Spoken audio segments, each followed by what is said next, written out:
Hey now, today I'm going to be making some invert sugar. Now this can be used as just a nice shelf-stable simple syrup, or what I'm going to use it for is back sweetening alcoholic beverages, in this particular case a dark fruit cider that I made.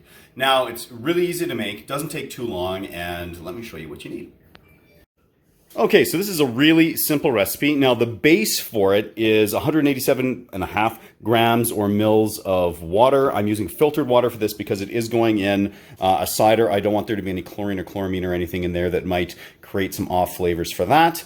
If you're not using it in that, you're just mixing drinks or cooking with it, then of course just plain tap water is fine. So it's 187.5 grams of that. I have 227 grams of sugar and then a half gram of citric acid. I'm doubling it in this case because I need to get over 600 mils. So I'm going with 375 grams or mils of water, 454 grams of sugar, and then a full gram of citric acid.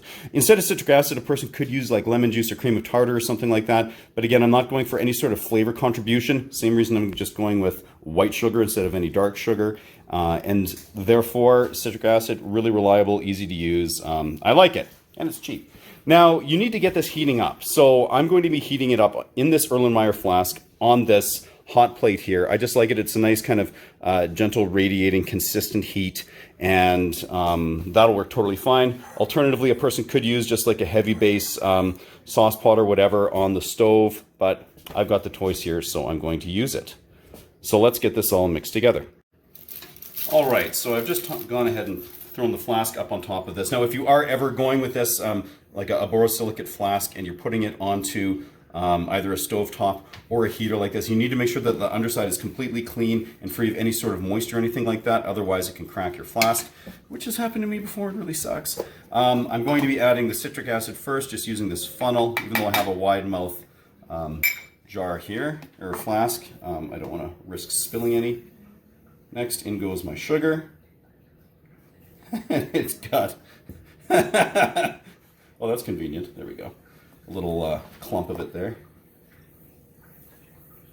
So I'm just going to add all of this, and then I'm going to fire up the flask, or the hot plate. So I've gone ahead and turned on the hot plate here. Another advantage to using the flask is that I'm able to just cover it up with foil so nothing could potentially fall in here or whatever while I'm getting this all nice and warm and letting it simmer. But I can still see what's taking place inside, whereas if I had a pot, I'd have to be removing the lid and whatnot to keep an eye on it. So anyway, let's get this heated up. So this has picked up a little bit of color. I let it go a little bit warm, and then some of the sugar that was still on the bottom just caramelized just a little bit. That might impact the flavor ever so slightly, but not enough that it's going to not do what I want to do. So that's one of the things you can do with this too, is if you cook it hotter or longer, you can get some of those Maillard reactions and caramelization and whatnot for a little extra flavor contribution. I'm just going to let this keep heating up though. So that right there is the type of boil we're looking for, just so that occasional little blop up here. And I'm going to let it sit there for probably anywhere from 10 minutes to 30 minutes, just kind of depending on my timeline here. And that'll be enough to get everything inverted.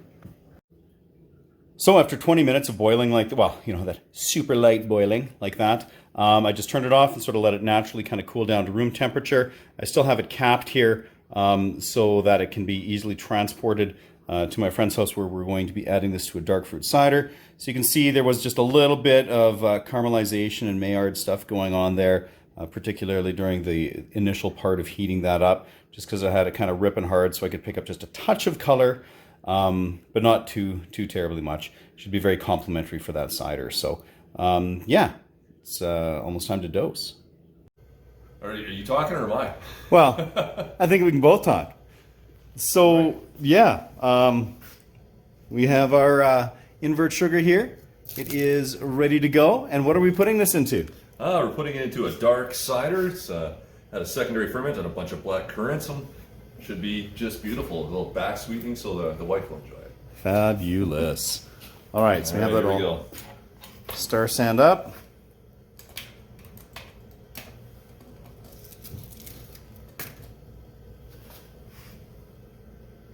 Shatter's flask on side of keg.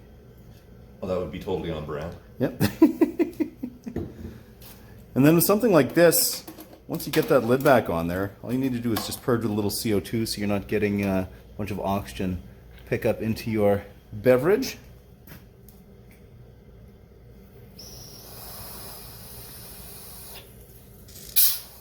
Yeah, just like that. Beautiful.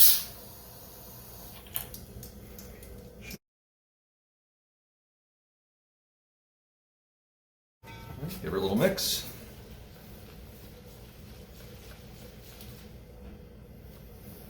And there you go.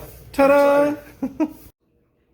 As you can see, invert sugar is pretty simple to make, very few ingredients, really simple process, and lots of options there insofar as the sugars that you use, how long and how hot you cook it, just depending on how dark you want it, the flavor contribution in whatever you're adding it to. So yeah, till next time, keep her at 11.